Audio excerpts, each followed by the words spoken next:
हर रोज एक नई कहानी देखने के लिए चैनल को सब्सक्राइब करें और बेल आइकन दबाना ना भूलें। नायरा रसोई में छुप छुपा कर आलू चाट बना रही थी। तभी वहाँ नायरा की सास सुलोचना आती है और नायरा को आलू चाट बनाते हुए देखकर सुलोचना उसके सर पर मारती है। तू फिर ये आलू चाट बनाने लग गई? अरे तुझे कितनी बार बोल चुकी हूँ कि रोज रोज ये आलू चाट मत बनाया कर। इतना आलू चाट खाती है तेरी तबीयत खराब हो जाएगी एक दिन। माँ जी, वो मुझे बहुत जोर की भूख लग रही थी, इसलिए मैंने बस आलू चाट बनाए हैं। हाँ, भूख लग रही थी। तेरी भूख का क्या, वो तो बस आलू चाट से ही मिट सकती है। घर में और कुछ खाना कहाँ है? देख, मैं तेरी सास हूँ, तुझे अपनी सास की बात माननी ही पड़ेगी और तू ये अब आलू चाट नहीं खाएगी। माँ जी, अब क्या आप अपनी बहू को खाने पीने के लिए भी रोक टोक करेंगी? ये तो गलत है ना माँ जी। इस देश में तो लोगों को अपनी मन की बात रखने का भी हक है। मैं तो फिर भी चुपचाप मन का ही खा रही हूँ। मन का खाते खाते ना एक दिन खाने लायक ही नहीं बचेगी तू। आई बड़ी मन का खाने वाली। माँ जी, आपको नहीं पता ना कि आलू चाट कितना अच्छा होता है, तभी तो आपको आलू चाट की इतनी भूख नहीं है। लेकिन जिस दिन आलू चाट खा लोगी ना, उस दिन देखना आप भी मेरी तरह रोज आलू चाट ही खाओगी। अरे कम दिमाग की लड़की, तू जब से शादी करके आई है इस घर में, तब से ये आलू चाट ही हमेशा बना रही है। शुरू में तो मैंने भी खाया था ना, मुझे तो इतना खास नहीं लगा ये। रहने दो माँ जी, मुझे पसंद है ना, मेरे लिए तो बस इतना ही काफी है। आज तो तूने बना लिया है ये आलू चाट, इसलिए मैं कुछ बोल नहीं रही हूँ। लेकिन कल से मेरे घर में आलू चाट बना लिया ना, तो देख मैं तुझे तेरे मायके छोड़ाऊंगी उसी समय। सुलोचना अपनी बहू को हमेशा ही आलू चाट खाने के लिए मना करती रहती है, लेकिन नायरा कभी भी अपनी सास की बात पर ज्यादा ध्यान नहीं देती और आलू चाट खाती रहती है। एक दिन मोहल्ले में आलू चाट बेचने वाले भैया आते हैं, जिन्हें देखकर नायरा उनके पास जाकर आलू चाट खाने लगती है। नायरा की आलू चाट को लेकर ऐसी भूख उसकी पड़ोसन रमा देखती है। अरे नायरा बहू, क्या हुआ? तेरी सास तुझे कुछ खाने को नहीं देती है क्या?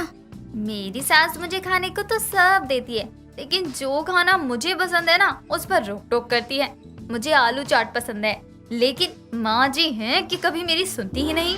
बेचारी नायरा घर का सारा काम करती है, अपनी सास का इतना ध्यान रखती है, कोई शिकायत का मौका नहीं देती, लेकिन फिर भी इसकी सास की खाने तक में रोक टोक करती है। क्या हुआ आंटी, आप ऐसे क्यों शांत हो गई? आओ आओ, आप आलू चाट खाओ ना। बहू, तुझे आलू चाट बहुत पसंद है ना, एक काम कर, तू ही खा।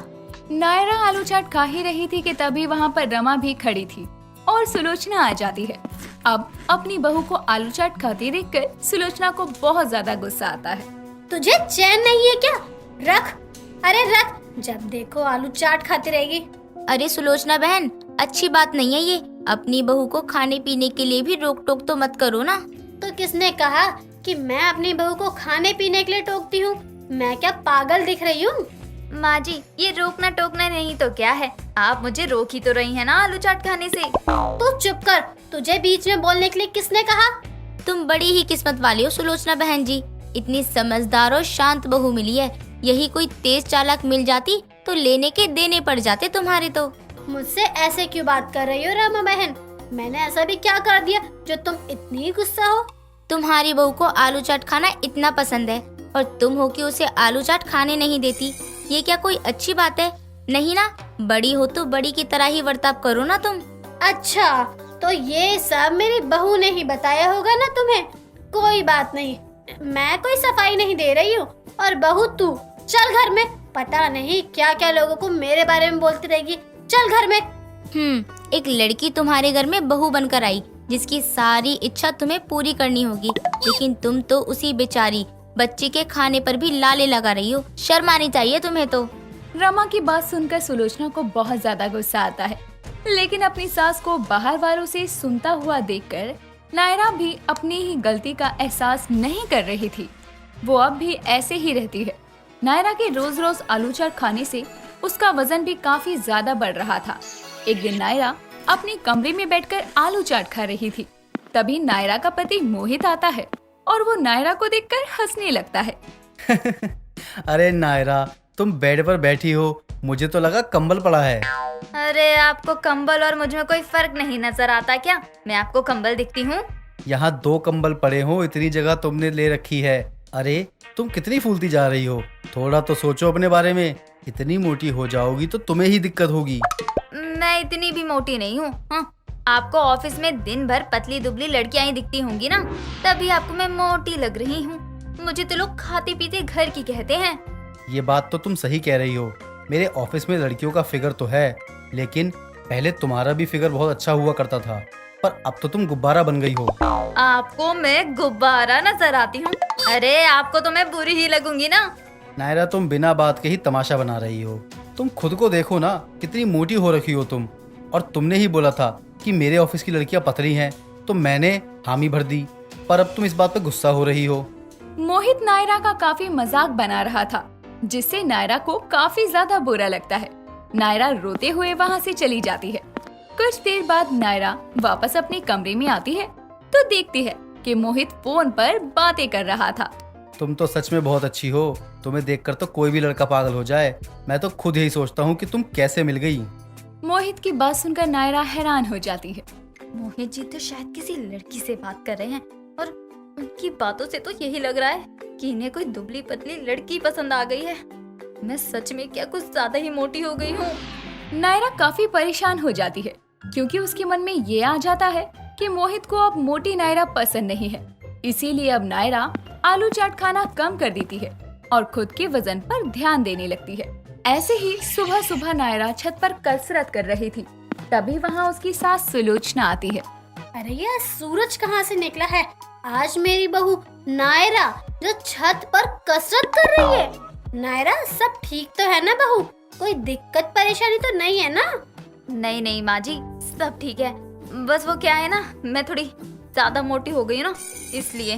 मोटी ज्यादा हो गई है? ये बहू तुझे आज पता चला? तब याद नहीं आया जब तेरी भूख बस आलू चाट खाने से ही खत्म होती थी? तब तो बड़े चटाके लेकर आलू चाट खाती थी ना तू। माँ जी वो मोहित जी। मोहित क्या बहू? मोहित ने क्या किया? बोलना साफ साफ, क्या बोलना चाहती है? मोहित जी का किसी के साथ चक्कर चल रहा है माँ जी। मैंने खुद उनकी बातें सुनी थी। किसी से फोन पर हंस हंस कर बातें कर रहे थे। नायरा की बात सुनकर वो दोनों नीचे जाती हैं और सुलोचना मोहित को आवाज लगाकर बुलाती है। अरे क्या हुआ माँ, आप इतनी आवाज लगाकर बुला रही हो? मेरी नींद भी खराब कर दी। यहाँ तुझे सोने की पड़ी है और वहाँ तेरा बाहर किसी के साथ चक्कर चल रहा है। मेरा कोई चक्कर नहीं है। आपको ये किसने बोल दिया? उस दिन मैंने आपकी बातें सुनी थी। आप किसी लड़की से बड़ा हंस हंस कर बातें कर रहे थे, और ये भी तो बोल रहे थे ना कि तुम कैसे मिली। हे भगवान, नायरा तुम पहले तो मेरी पूरी बात सुनती नहीं हो। अरे वो मेरे ऑफिस में है, वो किसी लड़के से प्यार करती है, लेकिन वो नहीं करता उससे प्यार। बस इसलिए मैं बात कर रहा था, बोल रहा था कि तुम इतनी सुंदर हो तो तुम्हें कोई भी मिल जाएगा। अच्छा चलो जो भी हो, इसी बहाने बहू की आलू चाट खाने की भूख तो खत्म हुई। मोहित की सफाई से नायरा का शक तो दूर हो जाता है, लेकिन अब तो आलू चाट खाना वो बंद कर देती है, क्योंकि अब वो मोटी नहीं होना चाहती थी। पायल की सर्दियों की तैयारियां शुरू हो गई थी और वो अलमारी में रखे भारी भारी कंबल, रजाइयों को निकाल रही थी ताकि धूप लगा सके। अपने पूरे कमरे में उसने बहुत सारे कंबल फैला रखे थे, और तभी उसकी सास कुंती उसके कमरे में आती है और कमरे में घुसते ही पैरों में कंबल गिरा होने की वजह से वो सीधे कंबलों के ढेर पर जा गिरती है और अपनी सास की आवाज सुनकर पायल कमरे में इधर उधर देखते हुए कहती है, ते मादी ती आवाज तो आ ली थी, पर मादी तो आई नहीं। अरे कम बखत मैं यहाँ हूँ, उठा मुझे। अरे दैया, दे आवाज तो आ ली है, मादी तो इंदित नहीं ली है। तय उन तो दिल ता दौला तो नहीं आदा, और उनती आत्मा में तो बताने आई हो कि मादी दिल पली। अरे नास पिटी, जुबान तो तोतली ही है तेरी। अब की आंखें भी फिसल गई है चेहरे से। तेरे कंबलों के ढेर में गिरी हुई हूँ, आकर उठा। ता अले अले मादी, आप दांत आते दिल दई, और आप तो भाई मेरे तमले में। तेरे तमले मतलब कमरे में काफी देर की आई हूँ, लेकिन आते ही तेरे इस कंबलों के ढेर में गिर गई। ये बताइए तामझाम क्यों लगाया हुआ है? गरीबों में बांटने जा रही है क्या घर के कंबल? अले मादी, अब तो दादा दलीप तो नहीं होता। क्या बोली? मादी, मैंने दे तंबल तल्दियों के लिए निकाले हैं। अब तो पता है ना तल्दियां आने वाली है, इसलिए मैंने तोता थी तंबल निकाल तल था, इन तो धूप लगवा देती हूँ। लो अभी सर्दियों की शुरुआत हुई नहीं है और इसकी सर्दियों की तैयारी शुरू हो गई। तुझे काम बढ़ाने में मजा आता है क्या? फालतू का ढेर लगा देगी अभी से। खैर, ये काम जल्दी कर और मुझे चाय बना कर दे। इतने ठंडे मौसम में चाय पीने का बहुत मन करता है। ठीक है मादी, वैसे तो तैलियंत ठंडा ही है, लेकिन ठंडे मौसम में तो चाय भी पीनी है। कुंती अपनी बात कहकर कमरे से चली जाती है और पायल जल्दी से सारे कंबलों को धूप में सुखाकर अपनी सास के लिए चाय बनाने रसोई में जाती है। चाय देने के बाद पायल का पूरा दिन घर के कामों में निकल जाता है और शाम होते होते जब पंकज ऑफिस से घर आता है तो हॉल में बैठकर अपनी पत्नी पायल को आवाज देकर बुलाता है। अरे पायल, जरा एक गिलास पानी ला कर देना। अभी लेते आई। कुछ देर में पायल पंकज के लिए पानी ले आती है। पानी पीने के बाद पंकज कमरे में जाता है और कपड़े बदलने के लिए जैसे ही अलमारी खोलता है तो उसमें से सारे गर्म कपड़े पंकज के ऊपर आ गिरते हैं और वो नीचे फर्श पर बैठकर चिल्लाते हुए कहता है, पायल कहाँ हो? ये क्या हाल किया हुआ है तुमने अलमारी का? पंकज की आवाज सुनकर पायल और कुंती दोनों ही कमरे में आते हैं और गर्म कपड़ों के ढेर के नीचे पंकज को देखकर पायल कहती है, दे तो हो दिया, और आप तो पानी दिया था ना नहाने के लिए, फिर आप नहाते तू नहीं आए? अरे नहा नहीं रहा हूँ। अलमारी खोलते ही सारे कपड़े ऊपर गिर गए और ये तुमने सारे गर्म कपड़े अभी से क्यों निकाल लिए? सारी अलमारी इन्हीं कपड़ों से भरी पड़ी है। वो मैंने तो तक तंदाने वाली है तो दलम तपले निकाल तल धूप लगवा दूं, इसीलिए निकाले थे। तो अब मुझे इन कपड़ों में से निकालो और मेरा पजामा टी शर्ट निकाल दो। इन कपड़ों के ढेर से मुझे नहा के पहनने हैं। पायल पंकज को कपड़ों के ढेर से निकालकर नहाने भेज देती है, जिसके बाद सारे कपड़े उठाने लगती है तो उसकी सास कुंती कहती है, बहू तेरे शब्द तो सीधे नहीं है, कम से कम काम तो सीधे कर ले। अरे अभी से किसने कहा था तुझे ठंड की तैयारी करने को? तू भी ना सुनने वाले काम खुद करती है। दिन में मुझे परेशान किया और रात को पंकज को। माफ कर नमादी। बेचारी पायल सुबह अपनी सास से डांट सुनी और अब अपने पति से। अब ये सब करने के बाद वो रसोई में जाती है और गर्मा गर्म खाना खाने की टेबल पर लगाती है। कुंती खाने की टेबल पर बैठ जाती है और कुछ देर में पंकज भी नहा कर आता है और टेबल पर बैठते हुए कहता है, ये गीजर किसने ठीक करवाया? जिसने भी करवाया मजा आ गया गर्म पानी से नहा के। ऐसा लगा पूरे शरीर की थकान उतर गई। अभी से गीजर के पानी से नहाया है और ये तो खराब पड़ा था, फिर ठीक किसने करवाया? इतने में गर्मा गर्म खाना वो सबको परोसते हुए बोलती है, पंडित जी, मैंने ही तीत तलवाया है। वो मुझे दादा तल लगती है ना, और फिर ठंड आ जाएगी तो तीत तलने वाला दादा पैसे लेता, इसीलिए मैंने पहले ही तला दिया। अच्छा तिया, तलो अब खाना दो। पंकज थप्पड़ खाएगा। क्यों बहू की कमजोरी का मजाक बनाता फिरता है?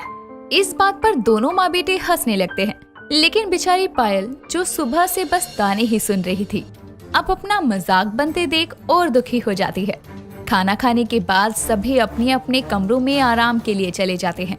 पायल बेचारी बचे हुए कपड़े तय कर रही थी, तभी वो देखती है कि पंकज को ठंड लग रही है और वो सिकुड़ कर सो रहा है।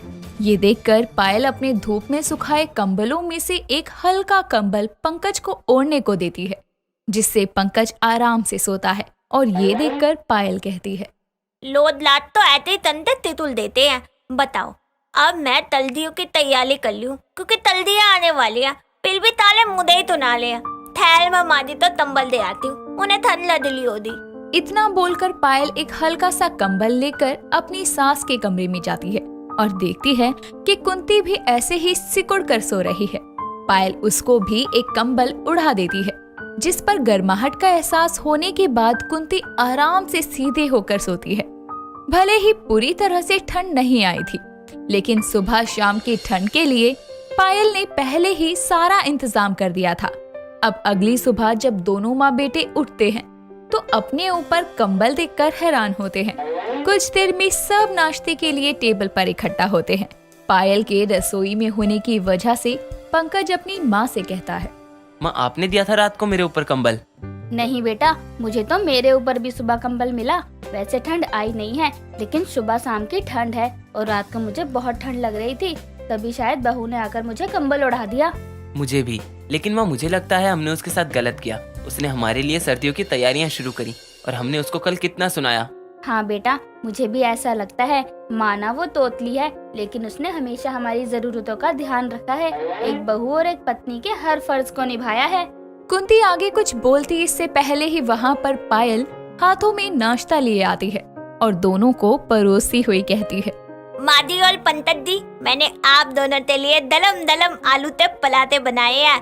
तात में पराते बताओ तैते बने हैं। ठीक है बहू। दोनों गरम गरम आलू के पराठे खाते हैं, जिनको खाकर कुंती और पंकज दोनों ही पायल की तारीफ करते हैं। अब नाश्ता करके पंकज ऑफिस के लिए निकलता है और पूरा दिन काम करके जब वो घर के लिए आ रहा था तो उसके साथी कलीग निया अपने बैग से स्वेटर निकालते हुए कहती है, मेरी माँ तो मेरे बैग में स्वेटर डाल देती हैं, क्योंकि उनको पता है सुबह शाम की ठंड है, शाम को ठंडी हवा चलती है ना तो वो बीमार कर सकती है। सही कहा तूने।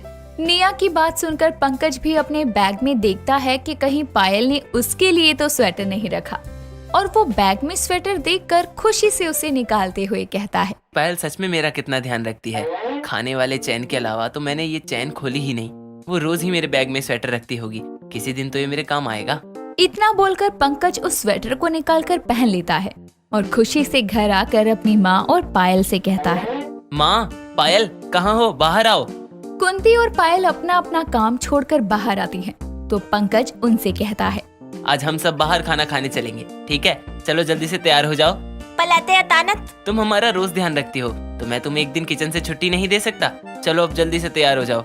ये सुनकर पायल के चेहरे पर एक प्यारी सी मुस्कान आ जाती है और वो जल्दी से तैयार होकर आती है और फिर वो कुंती और पंकज के साथ डिनर के लिए बाहर जाती है।